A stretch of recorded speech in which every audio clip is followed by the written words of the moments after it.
Bienvenidos amigos y amigas, nuevamente a este canal, su canal Soy Shinachiku Teorías, donde podrá encontrar diferentes fanfics, del multiverso de Naruto, en especial de mi pareja favorita el Narusaku.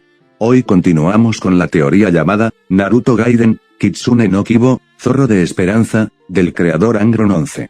Espero lo disfruten, no olviden de dejar su opinión en los comentarios, sin muchos spoilers claro.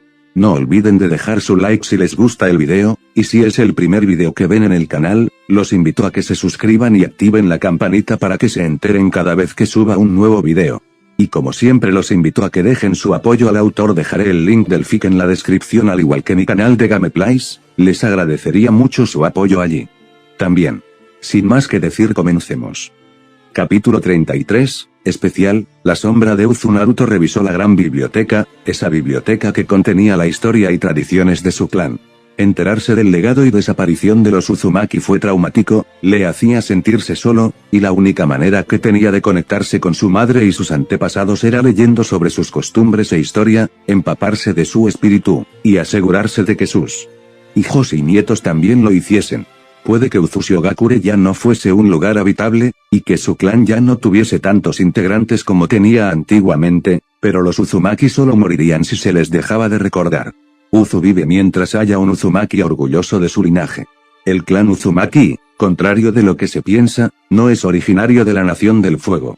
Demonios, ni tan siquiera. Eran todos pelirrojos de ojos violetas, ni tenían ese apellido concreto. No eran más que una agrupación de cazadores de las regiones costeras del norte del continente, familias de carácter nómada especializadas en la caza y con el único anhelo de sobrevivir a las 1000 guerras que poblaban el mundo y que dieron lugar al Shinju. La llegada de Kaguya, como al resto del mundo, les afectó también en lo más profundo de su esencia. No hubo un solo cazador de este clan que no perdiese un amigo, un hijo, una madre, a manos de la diosa Conejo. Y quizás ese carácter nómada y su desconfianza natural les previno de lo que venía después. Era común entre ellos un dicho, una constante que se repetían cada vez que la lluvia les calaba hasta los huesos por no tener un hogar, cada vez que la diosa Conejo y sus lacayos se llevaban a uno de los suyos, cada vez que la guerra llamaba a las puertas de este clan. Algunos disfrutan la vida, otros la sufren, nosotros la combatimos.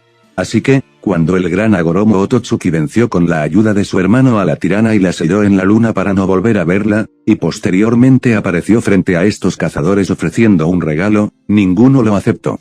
Para sorpresa del semidios, el ninsu, o arte ninja, la capacidad de manejar el chakra, un poder que les hubiese permitido crear agua cuando tuviesen sed, fuego cuando tuviesen frío, luz en lo más profundo de la oscuridad, y una herramienta ideal para la guerra. Y si este pueblo había aprendido algo de su pasado, es que la guerra solo atrae más guerra, y la guerra se lleva a tus seres queridos. Como tributo, rechazaron ese regalo por su carácter desconfiado, por esa especie de sexto sentido que les advertía cuando no debían de fiarse de su interlocutor.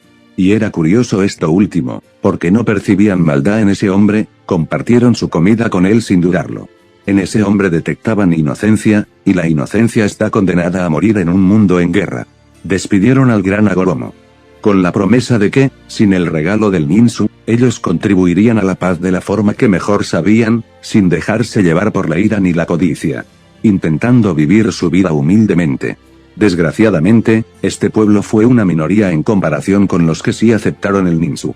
Los Sarutobi, hábiles guerreros del centro del continente, los Yamanaka, famosos guías espirituales, los Akimichi, nobles guardianes, todos le dieron el sí a Hagoromo. En un principio no debería de haber sido un problema, muchos lo enfocaron a construir en lugar de a destruir, pero el destino parecía maldecir al semidios. Su regalo, creado para unir y enlazar a antiguos enemigos, se convirtió en el arma más mortífera del continente. Y en esa arma destacaron los clanes de sus hijos, los Senju, descendientes del gran Asura Ototsuki, y los Uchiha, descendientes del infame Indra Ototsuki. Al igual que sus ancestros, ambos clanes se sumergieron en una lucha por la supremacía, una lucha que arrastró a todo el continente. Era fácil echar la culpa al clan Uchiha, tacharles de asesinos y psicópatas obsesionados con el poder, y no le faltaría razón al que lo afirmase. Pero el clan Senju no era muy diferente, sobre todo viendo su falta de voluntad de solventar de manera diplomática el conflicto. Realmente, su única diferencia es que los Senju estaban en una posición de poder tras la victoria de Asura, y los Uchiha no. Y la guerra entre ambos clanes cobró una nueva dimensión cuando los Uchiha comenzaron a descubrir el arma definitiva de su clan, el Mangekyo Sharingan y sus poderes. Susanoo, Tsukuyomi, Amaterasu y el más brutal de todos, Izanagi, o la facultad de engañar a la misma realidad. Poderes que surgieron de un día para otro sin sentido ni explicación, aunque los rumores decían que eran una recompensa de los crueles dioses por matar a tu ser más querido, y que convirtieron una guerra igualada en una masacre. El clan Senju, a pesar de su número y poder, se vio sobrepasado por llamas negras que nunca se apagaban, espectros indestructibles del tamaño de un edificio, ilusiones donde lo único real era el dolor, y pronto estuvo cerca de la extinción. Y a él no solo le acompañaron sus aliados, sino el resto de clanes que no se pusieron directamente del lado Uchiha. Y, entre ellos, el clan de cazadores que todavía no se denominaba Uzumaki. Este periodo de guerras le había enseñado a este clan, otrora pacífico, que debía de prepararse para luchar si quería sobrevivir, y, como empezaron a decirse en un idioma antiguo como el mundo, si vis pacem para bellum, si quieres la paz, prepárate para la guerra. Fruto de esa necesidad se comenzaron a especializar en el Kenjutsu, arte de espada, Kijutsu, arte del arco, y en el manejo de Shuriken, artes que no requerían de ese regalo envenenado que era el chakra. Pero, a pesar de ello, y como al resto del mundo, solo les salvó de la extinción una cosa, la propia locura Uchiha. Cuando los pelinegros tenían la victoria al alcance de su mano, comenzaron a matarse entre ellos en la búsqueda de poder, movidos por la codicia en su estado más crudo. Hermanos matándose por una pizca de poder, amantes haciendo lo propio, y una inmensa cantidad de ciegos con una corona en su cabeza y los cuerpos de las personas que amaron a sus pies. Y esa locura no derivó en la completa extinción de ese clan maldito únicamente porque una bella mujer de cabello morado oscuro y ciega de un ojo, consiguió disciplinar a sus hermanos de armas e imponer un poco de cordura en ese inmenso caos. Naori Uchiha se llamaba. El caso es que toda esta tragedia permitió al mundo reponerse y equilibró las tornas, permitiendo a este pueblo nómada rehacer mínimamente sus filas. Ya no eran un simple pueblo de cazadores, tenían una organización marcada por un sistema matriarcal. Un pueblo nómada no puede permitirse el lujo de prescindir para sus labores de la mitad de sus miembros, así que las mujeres de ese pueblo siempre estuvieron en primera línea y no cuidando del hogar sin hacer nada más. Y ellas encantadas, todo había que decirlo, todas ellas eran mujeres enérgicas, fuertes, y particularmente viciosas con los enemigos que amenazasen la vida de sus hijos. Nadie quería caer en las manos de una matriarca del clan sedienta de sangre. Y uno de estos hijos fue el denominado primer Uzumaki, el grandioso Arashi. Poco se sabe de su infancia, y no por misterio o por extrañas circunstancias, simplemente porque toda su vida fue uno más del clan, un cazador, un espadachín, un nómada. Incluso algunos datos de la época reflejaban que no era especialmente bueno en esos campos, solo resaltaban su voluntad de hierro. Y, un buen día, desapareció con 16 años de edad. Se creyó que quizás fue víctima de algún depredador del bosque, era común morir a manos de un oso, o de una manada de lobos, o incluso de algún ninja enemigo. Pero todas las especulaciones se fueron al traste cuando, pasada una semana, apareció de nuevo. Solo el que se presentase ante sus padres como Arashi permitió reconocerlo. Para empezar, su físico había cambiado. Su pelo marrón y ojos ámbar habían dado paso a un pelo rojo color sangre y unos ojos de un profundo violeta, su débil constitución a un cuerpo trabajado, preparado para la batalla. Pero lo más impresionante fue lo que trajo consigo: poder, conocimiento y un futuro. Arashi Uzumaki explicó que había visitado el reino del rey de los dioses, el temido Shinigami, dios de la justicia y de la muerte, y que el dios le había recompensado con 1000 dones, la fuerza para asegurar la supervivencia de su pueblo y un futuro. Que a partir de ahora él, y todo el que dentro de ese clan quisiese seguirle, tendría un hogar al que volver de sus viajes y el poder para defenderse del que intentase matarlo. Pero esta invitación trajo consigo un desafío. Hayata, líder del clan por aquel entonces, desconfió de algo tan esperanzador, y declaró que si Arashi quería hacer eso, primero tendría que vencerle en un duelo a espada. Que un chico que no cazaba ni luchaba bien podía decidir el destino de todos. Hayata, Un hombre de 30 años de una constitución espectacular, con 2 metros de altura y una tupida barba y pelo rubio y ojos marrones, era el mejor guerrero del clan y había alcanzado el liderazgo incluso sobre las mujeres espadachines. Ese duelo era un suicidio para Arashi. Pero el joven simplemente sonrió y pidió una katana. En cuanto recibió el arma, se hizo un corte en la mano, manchando la hoja de la espada con su sangre. Esta será la única herida que sufra hoy, declaró exudando confianza, provocando la carga a ciegas de un ayata llevado por la ira. Nadie supo dónde estuvo el joven esa semana, pero era obvio que no era el mismo. El Arashi antiguo no habría durado ni 2 minutos contra el gran ayata, sobre todo teniendo en cuenta que de un simple espadazo ese hombre era capaz de partir un tronco por la mitad. Pero el joven ahora pelirrojo no solo sobrevivió, sino que esquivó con habilidad hasta que su rival se cansó, y cuando el agotamiento facilitó el trabajo, derribó a su rival de un corte en el pecho. Todos preveían lo que iba a pasar: la muerte de Ayata y el ascenso de Arashi como líder. Pero el joven volvió a sorprender a propios y extraños, y en lugar de rematar a su rival, le tendió la mano. Cuando un confundido Ayata le preguntó por qué, el ojivioleta solo contestó: puesto que mi espada estaba llena de mi sangre, tras ese corte llevas mi sangre en tus venas.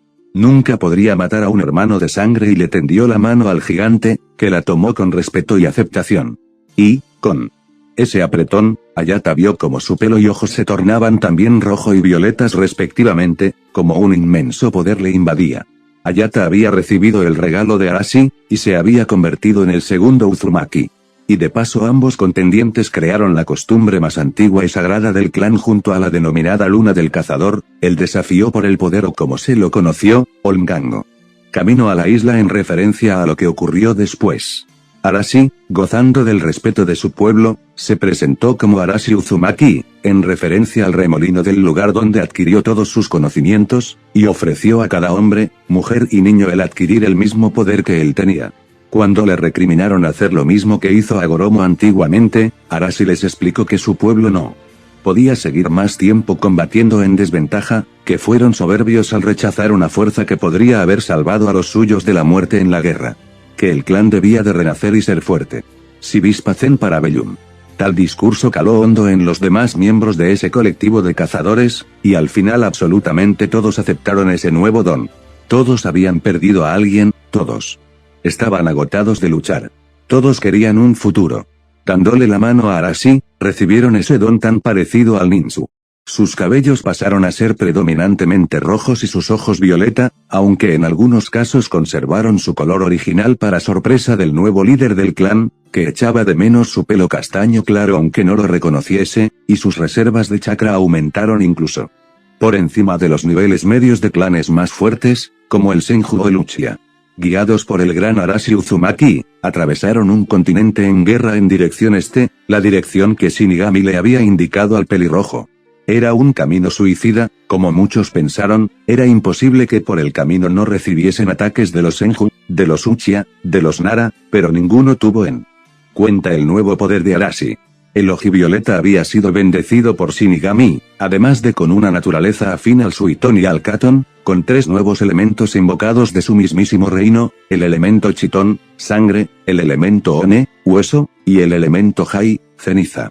Y a eso había que añadir unas cadenas de diamantina prácticamente indestructibles que agarraban a los enemigos como tentáculos, una guadaña terrorífica con la habilidad de despojar a su víctima de años de vida de un corte, unos extraños lagartos de decenas de metros que el joven invocaba a voluntad y un nuevo arte ninja que opacaba al resto, el Fuinjutsu, o arte de sellado.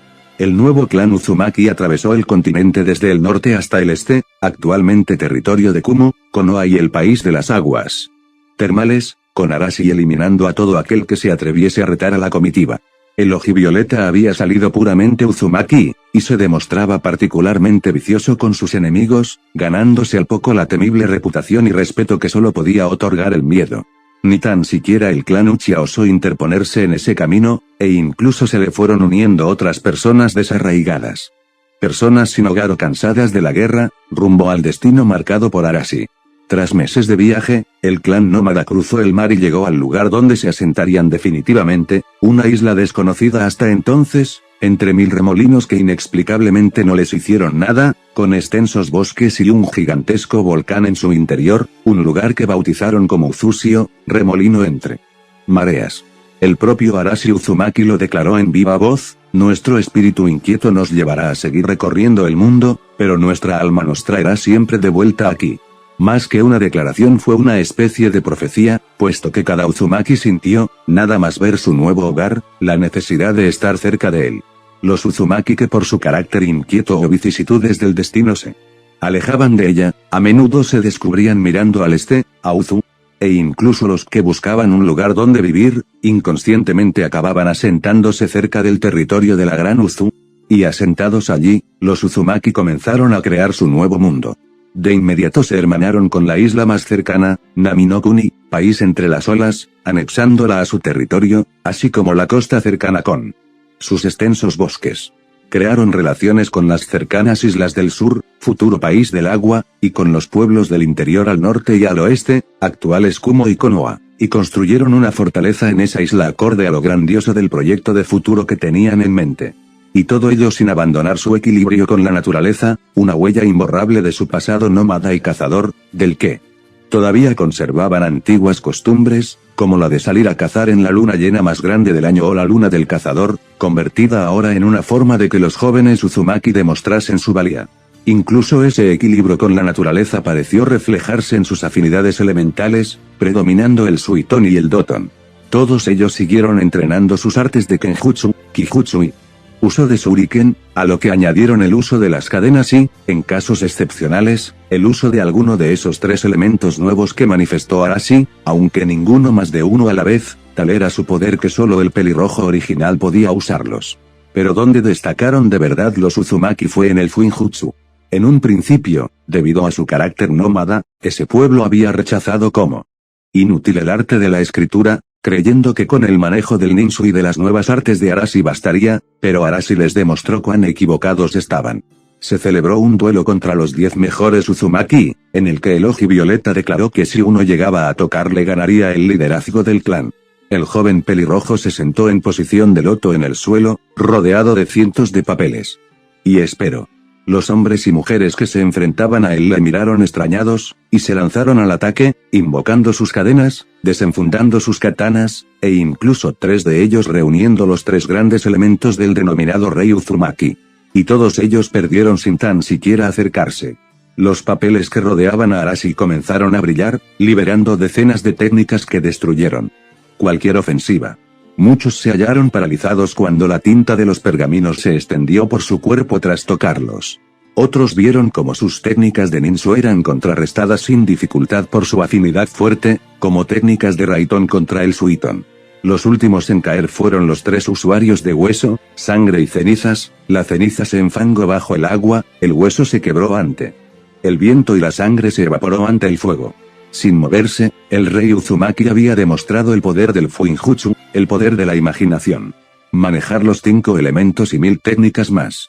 Y a partir de ese momento, todos y cada uno de los Uzumaki de esa isla se afanaron en conocer el arte del Fuinjutsu, mostrando un talento natural para ello, curioso teniendo en cuenta que la inmensa mayoría no sabía ni escribir. Con el tiempo, surgieron 4 ramas de sellado, fruto de un arte tan extenso que una sola persona tardaría toda una vida en aprenderlo por completo, o incluso más. Surgió la rama de sellado de la vida, especializada en los jutsus curativos, muy escasos en una época marcada por la guerra y el ansia de poder, la rama de sellado de la muerte, especializada en invocaciones infernales y técnicas de interrogatorio y juicio del propio Shinigami, la rama de sellado de la luz, especializada en el destierro de entidades incorpóreas y de carácter eminentemente religioso, y la senda de la oscuridad, especializada en la infiltración y el sigilo. Todas ellas con su propia escolástica y sus propios usuarios, todos respondiendo ante el rey de Uzusogakure. La isla fue poblada con infinidad de trampas basadas en esos artes, defensas con técnicas elementales, técnicas combinadas, trampas que invocaban seres salidos del mismo reino de Shinigami para combatir a los intrusos, seres humanoides autómatas que se movían por la energía generada por sellos e incluso trampas que generaban agujeros de un insondable negro que arrastraban a su víctima hacia la nada.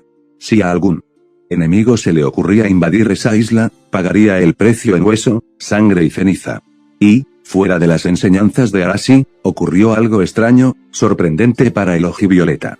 Lo cierto es que el joven había enfocado sus enseñanzas hacia el ninjutsu y el fuinjutsu, ocultando por el momento sus tres capacidades derivadas del regalo otorgado por Shinigami, una capacidad de regeneración avanzada, una habilidad sensorial por encima de lo común y la habilidad de tener varios contratos de convocación a la vez. ¿Cuál fue su sorpresa cuando algunos Uzumaki comenzaron también a usarlas? Guerreros que veían como sus heridas de batalla se regeneraban en un día cuando era necesaria una semana mínimo, soldados que sentían al enemigo a kilómetros de distancia sin necesidad de verlo, y otros que se descubrían invocando más de una criatura diferente cuando era supuestamente imposible. Así nacieron las tres grandes castas especializadas del clan Uzumaki, la casta Senshi, guerrero, especializada en el combate, la casta Kagura, ojo divino, especializada en rastreo, y la casta Dobutsu, animal, especializada en invocaciones. Unas castas que, unidas a las escolásticas de sellado, a los guerreros entrenados por el clan en el arte del ninjutsu, kenjutsu y kijutsu con sus inmensas reservas de chakra y al propio Arashi Uzumaki, puso al clan del remolino a la altura del poder de los Uchiha y los Senju, todavía enfrentados en una guerra eterna.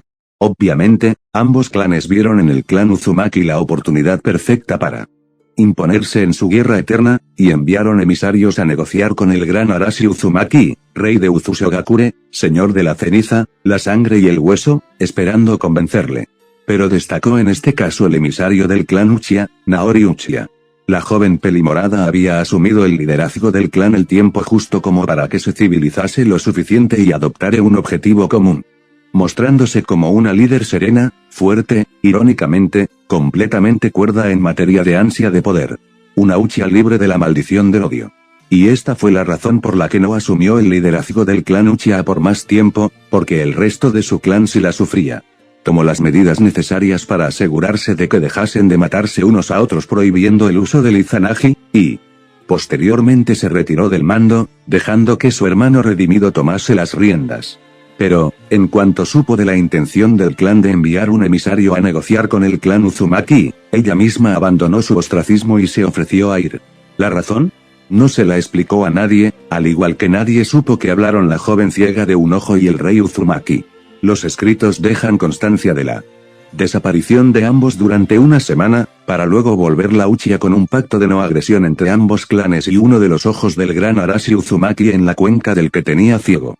Muchos creyeron que se lo habría arrancado, pero el pelirrojo, ahora tuerto, no dejó que nadie la tocase, ordenando que la escoltasen sana y salva hasta su hogar sus mejores guerreros. Muchos entonces creyeron que el clan Uzumaki se aliaría con el Uchiha, pero entonces Arashi, experto en sorprender al resto, acordó exactamente lo mismo con el emisario del clan Senju, aunque esta vez sin desaparecer una semana ni perder un ojo. El clan Uzumaki se erigió como baluarte de la neutralidad, el tercer clan en discordia, dejando claro a los dos clanes en guerra que estaban dispuestos a mediar si era necesario para acabar su guerra, y que solo actuaría contra los otros dos clanes en caso de invasión del territorio o extrema gravedad. Este anuncio trajo al continente una época de guerra encubierta entre ambos clanes beligerantes, mucho menos sanguinaria que la guerra que mantenían anteriormente.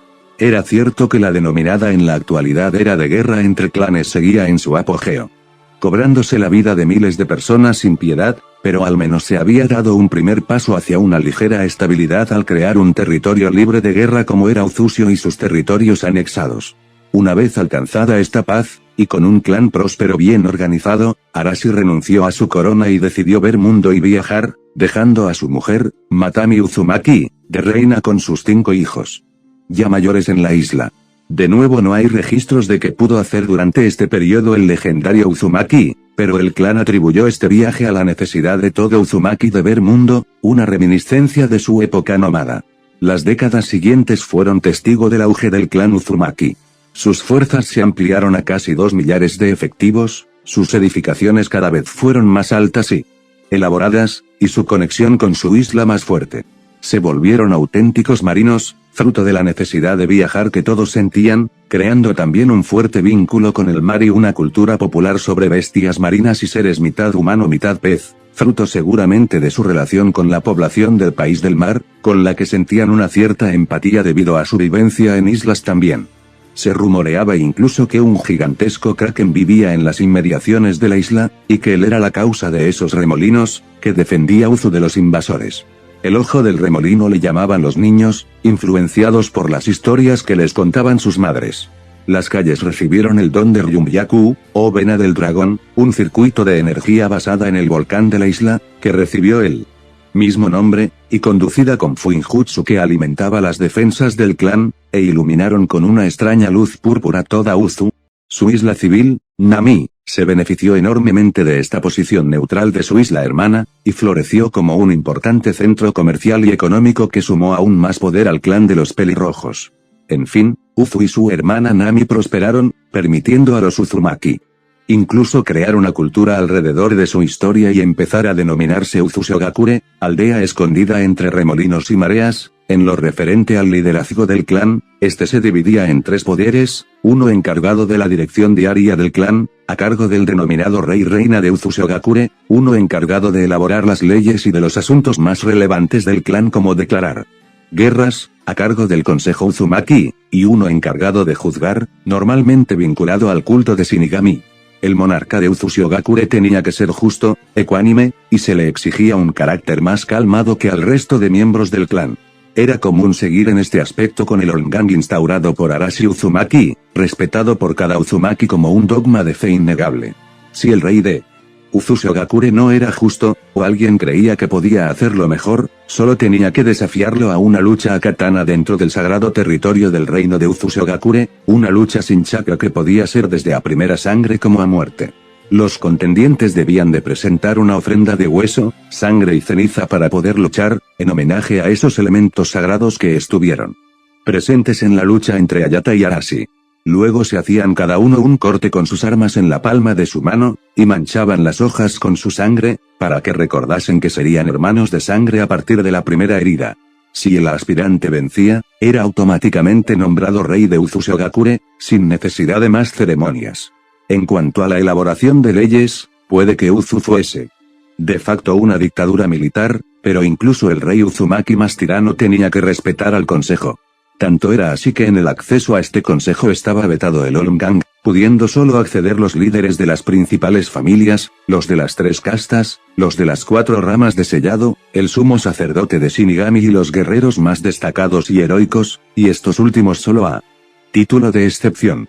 Y, curiosamente, era común que estuviese compuesto en su inmensa mayoría por mujeres Uzumaki, mujeres de marcada inteligencia, con el atractivo que indudablemente les brindaban sus genes Uzumaki, con el cabello rojo como el fuego en su mayoría y, ante todo, un carácter de 1000 demonios.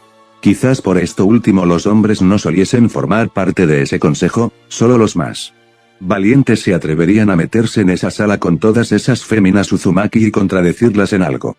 Era además común que fuesen armadas, y que esos hombres que deberían desafiarlas fuesen sus maridos, todo muy problemático, y, por supuesto, ni tan siquiera el monarca se atrevía a enfrentarse a este órgano. Puede que el rey-reina fuese la cabeza visible del clan, pero el cerebro era el consejo. En el aspecto religioso, mientras el resto de clanes presentaban un carácter agnóstico, el clan Uzumaki se reveló fuertemente religioso, fruto del contacto de su patriarca con los dioses. El culto a Shinigami como dios no solo de la muerte, sino de la justicia, se popularizó en la aldea, llegando incluso a crearse mediante avanzadas técnicas de Fuinjutsu de la rama de la luz y de la muerte y los 3 elementos sagrados, la denominada máscara de Shinigami, portada por el sumo sacerdote de su templo en las ceremonias más importantes y que le permitía establecer contacto directo con la deidad, facilitando su convocación. Era bastante común que el mejor usuario del Fuinjutsu de la rama de la muerte fuese a su vez el sumo sacerdote, e incluso se dio el caso de que a su vez fuese el líder de la casta Dobutsu, como lo fue el gran Kiku Uzumaki, padre de la última princesa Uzumaki, Kushina Uzumaki, y por tanto abuelo materno de Naruto. También se popularizó en la isla el culto a Ikari, diosa del tiempo y del destino y matrona de la rama de sellado de la luz, y de Izanami, diosa del amor y la vida, matrona de la rama de sellado de la vida, siendo el patrón de las ramas de la muerte y de la oscuridad el dios de la muerte y de la justicia.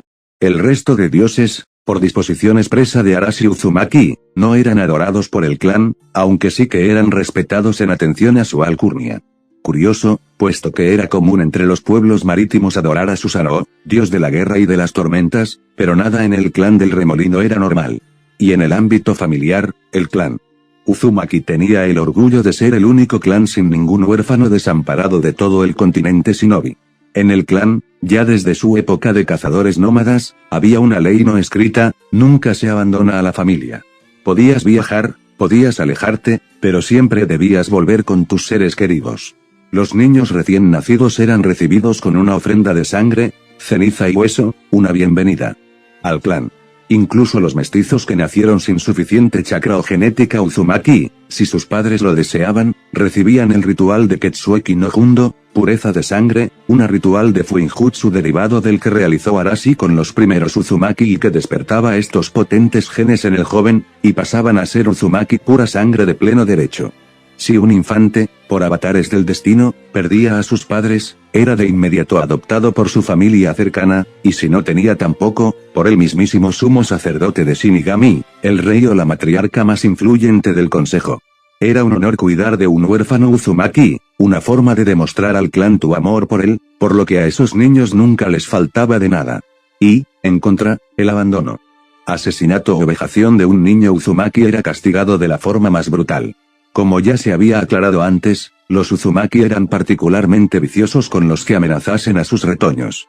El sistema punitivo Uzumaki era severo, basado en la premisa de legalidad: nadie sería castigado sin una ley previa, y derecho a un juicio ante un tribunal, normalmente compuesto por sacerdotes de la orden de Shinigami, aunque en los casos más graves lo formasen miembros del consejo Uzumaki presididos por el sumo sacerdote de Shinigami.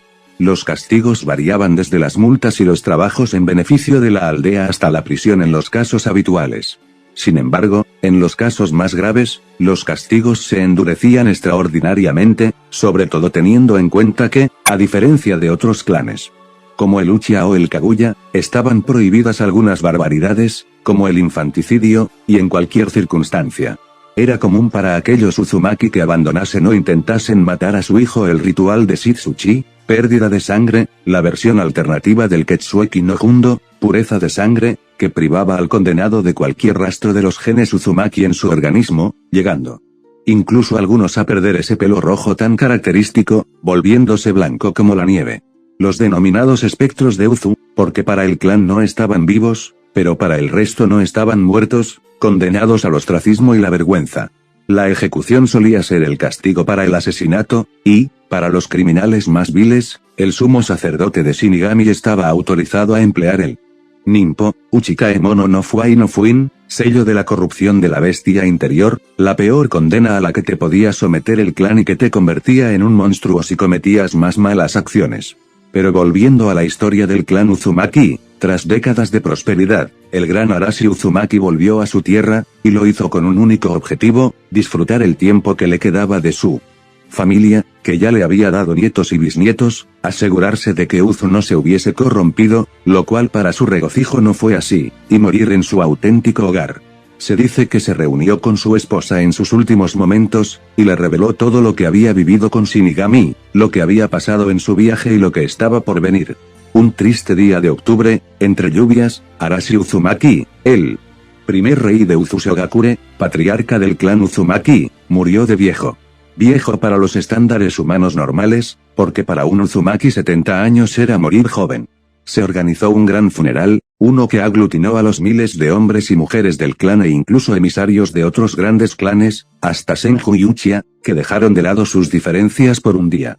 La comitiva llevó un ataúd de madera tallada con forma de barco rumbo a la costa, y fue presidida por el sumo sacerdote de Shinigami, vestido con la máscara de Shinigami, que entonó la letra funeraria del clan mientras el resto de los sacerdotes del clan bailaban de forma ostentosa y tocaban instrumentos a su alrededor con sus cuerpos cubiertos por ceniza, sus párpados pintados en rojo con sangre que se diluía en forma de lágrimas por sus mejillas y abalorios de hueso en sus muñecas.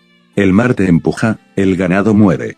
Tus hermanos mueren, tu madre muere, muere todo igual, pero las celebridades nunca mueren. Mientras el trigo te enseña, el ganado muere. Hasta tu valor, muere todo igual. Lo sé, pero quien nunca muere, es el que espera a cada muerto por testimonios de los emisarios de otros clanes se puede dejar constancia no solo del cántico, sino del resto de la comitiva. Al ritmo del tambor, y con numerosos jóvenes vestidos y maquillados igual que los sacerdotes de Shinigami, hombres y mujeres que bailaban y lanzaban gritos tribales al cielo sin ningún pudor, e incluso algunos y algunas sin ropa, una columna de decenas de personas lideradas por el rey de Uzushigakure y el consejo acompañó a la familia del legendario héroe Uzumaki al destino final del sepelio, todo ello por un pasillo formado por los miles de habitantes de Uzuinami. Y, contra todo pronóstico, no acompañaba ningún lloro a la marcha del gran guerrero. Si algo les había enseñado en primer lugar el tuerto pelirrojo, era que la muerte era solo un viaje. Llegaron a la costa de la isla, y posaron el ataúd en el agua, dejando que la corriente arrastrase su cuerpo hasta los remolinos, donde el ojo de Uzu escoltaría al primer Uzumaki a su destino final. Por orden expresa del Ojivioleta, su primogénito, llamado Ayata en honor a su primer rival y mejor amigo, incendió con una flecha el ataúd en mitad de su viaje. Arashi no quería que quedase ningún vestigio orgánico de su cuerpo, y jamás explicó el porqué. Tras la muerte del gran Arashi, cualquiera pensaría que Uzushigakure podría caer en la decadencia, pero eso no fue así. Cierto es que habían perdido al gran héroe, pero la sangre Uzumaki generó otro casi de inmediato. A la tierna edad de 5 años, la bisnieta del héroe, y sobrina nieta del citado Ayata, comenzó a destacar. Mito Uzumaki se llamaba, una niña que con solo 8 años ya tenía el chakra de un guerrero promedio de los mejores clanes rivales, y que con 12 ya manejaba el sellado de las 4 ramas con más o menos eficiencia, todo un logro, cuando un Uzumaki promedio no dominaba el Fuinjutsu de una sola rama hasta la mayoría de edad. Una digna heredera del gran Arashi Uzumaki, todos en la aldea coincidían en que esa arrebatadoramente bella niña de pelo rojo como el fuego y ojos violeta profundo estaba destinada a ser reina del clan y destronar a su abuelo tarde o temprano, sobre todo cuando venció a otros Uzumaki de 18 años en la luna del cazador con solo 13, o reveló su capacidad para liderar a la casta de Kagura con solo 16 años. Habiendo alcanzado su límite en el arte Uzumaki, y frustrada como nadie por no poder manejar ninguno de los 3 grandes elementos, volvió a sorprender al presentar talento para desarrollar Senjutsu. Su propia madre le facilitó el contacto con la reina babosa, ganándose en 2 años más el título de Sennin de la babosa, y obteniendo un poder de tal entidad que estaba en posición de desafiar a su propio padre por el liderazgo del clan. Pero el destino quiso interponerse en esta brillante carrera. Un influyente líder Senju, de nombre Hashirama, poseedor de un Kekkei Genkai de tal poder que le permitía competir contra el anterior monarca Uchiha y ahora renegado de su propio clan, el gran Madara, solicitó la ayuda de Uzushigakure. Presentándose ante el rey Uzumaki de aquel entonces, Ashina, pidió un ninja con el suficiente poder y conocimiento de sellado como para retener a la última arma del desquiciado Madara, el gran Kitsune no Kyuubi. Empleando el Sharingan había esclavizado a la criatura, y ahora sembraba el caos y la devastación por el territorio Senju, el lugar donde el gran Hashirama buscaba fundar una nueva nación, Konohagakure, la aldea escondida entre las hojas, una que pusiese fin a las guerras en el país del fuego y a la que ya se habían unido grandes clanes como el Sarutobi, el Nara, el Aburame y, para sorpresa de todos, el propio Uchiha. Ashina le respondió que ningún hombre Uzumaki podía contener a esa bestia, pero que había una mujer que sí podía en su propio cuerpo, su nieta, Mito Uzumaki. La joven lloró y acusó a su familia de querer venderla como ganado por miedo a que les destronase y llegase a ser tan grande como Arashi Uzumaki, pero entonces Ayata le explicó sobre lo que había percibido en ese hombre, un corazón de oro, una voluntad de hierro y un poder inmenso. Como no quería acabar mal con su nieta y obligarla a aceptar ese papel, que traería a la gran Uzushigakure un Biju en propiedad, la dio una opción: si vencía a ese hombre en combate, no tendría que convertirse en Jinchuriki, y la nombraría reina de Uzu, puesto que ese Senju era indudablemente más poderoso que el rey Uzumaki. Una confiada Mito se dirigió al lugar habilitado para la lucha, segura de vencer puesto que nadie había podido ganarla en toda su vida. Y más cuando vio a un hombre de unos 30 años embutido en una incómoda armadura, con un pelo largo castaño y cuidado y la clásica pose ridícula de shinobi. Otro patán con una cara bonita, no iba a negar que le resultaba atractivo, y con más lengua que cerebro que mordería el polvo. Curiosamente, generó ella una reacción parecida en el shinobi, una niña de 18 años vestida con ese elegante kimono beige que estaba seguro no tenía el poder para retener al Kyuubi, y menos para vencerle a él. Supuso que era alguna clase de prueba, así que se preparó para despacharla fácil. Y, como si fuese el destino, ninguno salió contento de esa batalla.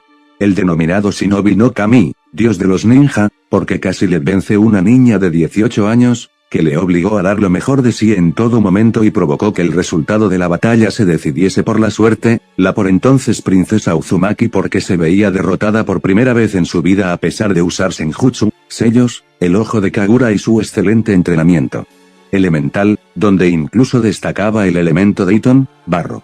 Y, lo peor de todo para ambos, o lo mejor según se mire, ambos se habían enamorado el uno del otro. Así que Hashirama no salió de allí solo con un aliado contra Madara, salió con una prometida. Por supuesto, Ashina Uzumaki no renunció a su nieta sin luchar, pero la propia Mito le aclaró que ese era su deseo. Así que al veterano líder, viendo que al integrar Konoha tanto el clan Senju como el Uchiha no estaba incumpliendo los antiguos pactos firmados por Arashi, solo le restó sacar un acuerdo muy provechoso para Uzushigakure, una dote mínima, un sello para el clan Hyuga, reticente a unirse a la aldea por temer perder la exclusividad de su Byakugan, y que con el sellado Uzumaki vio resuelto ese problema, corrompiéndose en un futuro hasta convertirse en el infame sello del pájaro enjaulado, un acuerdo comercial que haría prosperar aún más su aldea, un tratado militar de mutua cooperación y encima tener a una Uzumaki como mujer del hombre más influyente de la nación más poderosa. Porque nadie dudaba de que Mito jamás actuaría en contra de Uzu, y con el Kyuubi sellado en ella eso eran palabras mayores. Konoha prosperó, y Uzushigakure lo hizo de la mano con ella, formando una alianza tan potente que provocó que el resto de naciones comenzasen también a formar sus propias aldeas, las actuales Kiri, Kumo, Suna e Iwa. Un nuevo mundo se avecinaba, un mundo en el que podría haber paz, prosperidad, pero no fue así. Naruto no iba a ahondar en lo que ya sabía, las aldeas, llevadas por la codicia y bajo la excusa de que Konoha, gracias a Mito Uzumaki, tenía un excesivo poder al combinar la fuerza de la Nación del Fuego, de Uzushigakure y del Biju más poderoso, como si Mito Uzumaki tuviera la más mínima intención de dialogar con, y menos aún de usar, esa masa de odio que era el chakra del 9 colas, comenzaron a luchar unas con otras por el poder. Se intentó evitar las grandes guerras ninja repartiendo a los Biju como si fuesen monedas de cambio, para la vergüenza del mundo entero, otorgándole un poder total de 10 colas, el Nibi y el Achibi, a Kumo, la segunda nación más poderosa, 9 colas de poder a Iwa, el Yonbi y el Gobi, y otras 9 a Kiri, Rokubi y Sanbi, las siguientes en poder, y 8 a Suna, Ichibi y Matatabi, que aceptó porque en su inmenso desierto Sukaku era tan fuerte como el propio Kyuubi, aunque por avatares del destino el 7 colas acabase en la aldea de Takigakure, creada tras la Segunda Guerra Ninja y pieza clave en el equilibrio de poderes de la frontera occidental del País del Fuego, donde 3 grandes naciones se encontraban en contacto. Y, ni con ese reparto que tomó a seres que debían de ser respetados como si fuesen objetos, y que favoreció un ingenuo Hashirama pensando que así evitaría conflictos, llegando incluso a ceder sellos Uzumaki a las naciones para que pudiesen sellar a las bestias en cuerpos humanos, los denominados Jinchuriki, se pudo evitar la guerra. La guerra que trajo la desgracia a Uzushigakure. Las grandes naciones, enfrentadas a la gran Konoha, veían como esta era indestructible. Era una aldea con un shinobi legendario al frente y su Mokuton, Hashirama, con otro gran shinobi en segunda fila esperando su turno para liderar con su excelente manejo del agua, Tobirama, una Kunoichi Uzumaki con el poder de un Sennin y una bestia mitológica con un chakra infinito en su interior, Mito, una veintena de clanes veteranos con habilidades asombrosas, muchos más que el resto de aldeas. Destacando el Uchiha, el Senju, el Sarutobi, el Nara, el Hyuga, y aliados con otra gran nación poseedora del mejor arte de sellado del mundo, Uzu. No podrían vencerla de manera legal, era un suicidio, necesitaban recurrir a tácticas más civilinas. Y encontraron una forma de vencer, dividir al enemigo mediante un ataque coordinado a Uzu. Kumo, Kiri e Iwa se aliaron con ese fin bajo la premisa: el enemigo de mi enemigo es mi amigo, excluyendo a Suna por carecer de una flota capaz de sumarse al ataque. Y por repartirse el botín entre menos gente también, el objetivo del ataque no era solo debilitar a Konoha, era también hacerse con esos sellos Uzumaki tan poderosos, mujeres Uzumaki para convertirlas en amas de cría y cultivar sus propios Uzumaki en sus aldeas, la energía del Ryumyaku. para alimentar sus propias aldeas y con las reliquias sagradas de sus templos, llenos de máscaras mortuorias de gran poder y espadas del mejor acero, como Saigo no Ishii, última voluntad, el tanto que pertenecía a la princesa Uzumaki de entonces. Engañando a Konoha y a Tsukage con una falsa cumbre de paz, e impidiendo así una coordinación rápida de sus fuerzas para acudir en auxilio de Uzu, una gigantesca flota conjunta transportó 10.000 shinobi perfectamente adiestrados a la isla oculta entre remolinos. Nadie sabe cómo pudo esa flota cruzar esas traicioneras aguas sin perder un solo barco, pero no hay que ser un genio para deducir la verdad, había un traidor en Uzushigakure. Si el castigo del dios de la muerte y de la justicia fue brutal con los shinobi que atacaron el hogar de su clan protegido, el que reserve la deidad para ese traidor podía ser realmente indescriptible. Así que la flota enemiga desembarcó a los shinobi en el extremo oriental de la isla, y el ejército avanzó confiado hacia la fortaleza Uzumaki, que no se esperaba en absoluto un ataque de tal magnitud. Pero los asaltantes no cayeron en la existencia de numerosas trampas basadas en el Fuinjutsu, trampas que se activaron en cuanto el enemigo pisó tierra y que convirtieron ese avance sigiloso y confiado en una carrera por la supervivencia hacia las murallas de Uzushigakure.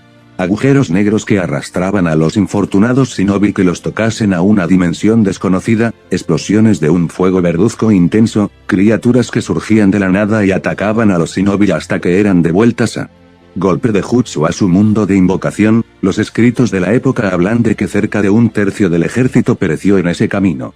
Cuando la fuerza de más de 6.000 shinobi llegó a la aldea, se encontró unas defensas activadas de manera precaria y a una fuerza de 2.000 Uzumaki intentando coordinar un contraataque.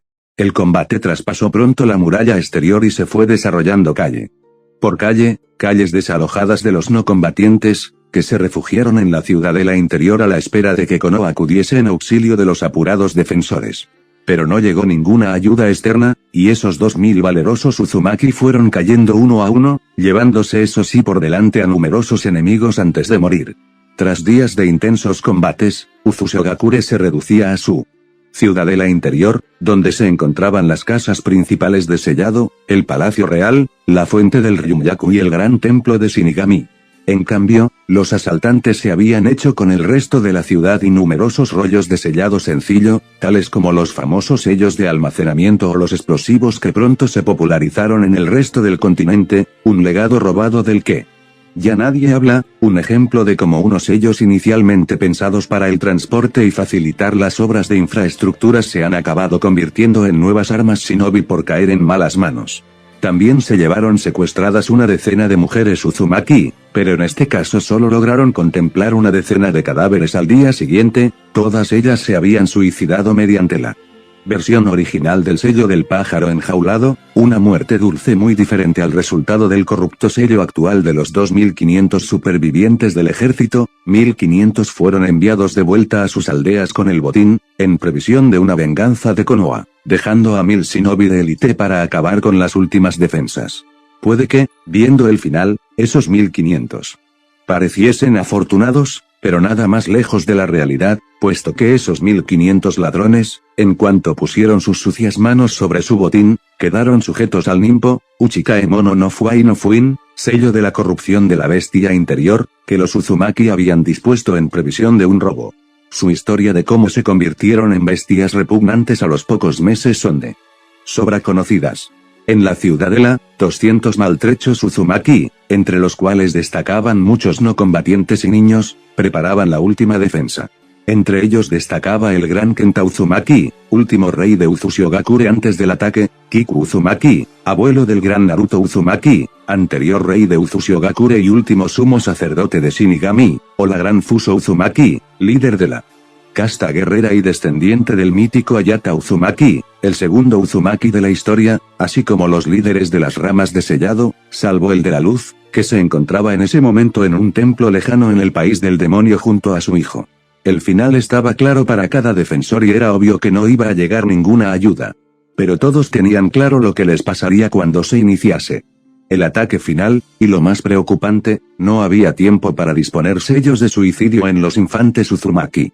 Así que Kiku Uzumaki, portando la máscara de Shinigami y su toga ceremonial, pidió reunir a todos los niños en el gran templo de Shinigami y que se le diese todo el tiempo posible Aquí los únicos testimonios de lo que ocurrió los tienen las almas de los difuntos, y ahora Naruto gracias al conocimiento transmitido por Shinigami, puesto que no quedó ningún superviviente de ninguno de los dos bandos tras ese ataque.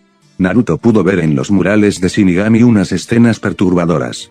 Pudo ver cómo Kenta se enfrentó con los últimos Uzumaki al general enemigo, un shinobi de Kumo candidato a Raikage incluso, muriendo ambos en la entrada del palacio en su duelo singular, como Fuso.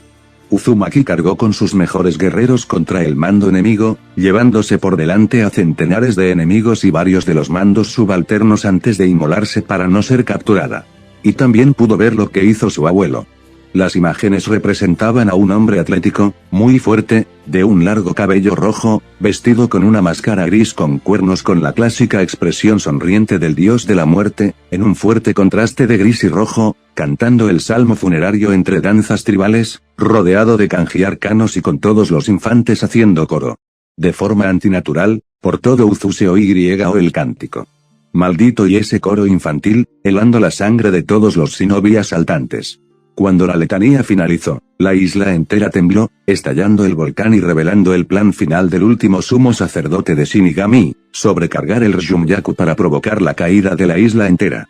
Tras el paso de la lava y el humo, solo quedaron como testigos mudos del horror sufrido los rostros aterrados de figuras de ceniza en una tierra negra como la noche. Al final, el enemigo tuvo que pagar su ataque en sangre, ceniza y hueso, y la isla quedó maldita por siempre, convirtiéndose en un erial en que jamás podrá vivir nada ni nadie. Las consecuencias de esta invasión fueron exponenciales. Para empezar, Kumo, Kiri y Iwa vieron la realidad del desastre de ese plan.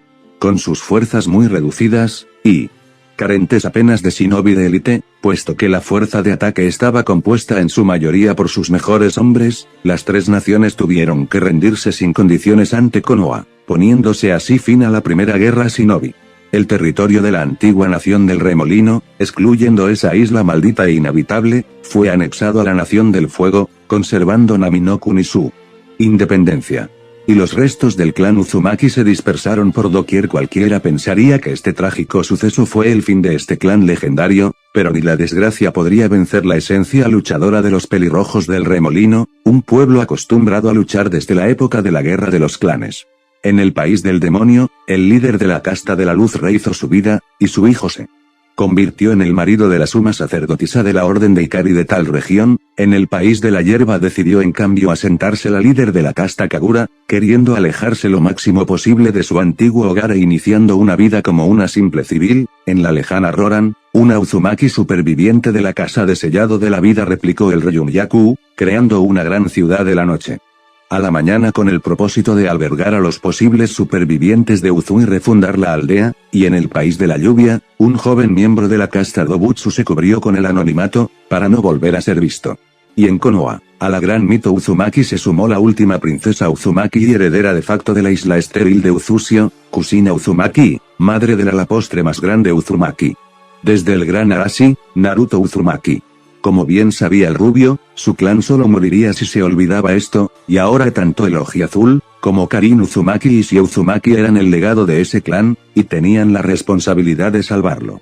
La sombra de Uzushigakure seguía tapando al resto del mundo, y seguirá mientras quede un Uzumaki dispuesto a ofrecer sangre, hueso y ceniza. Fin de capítulo.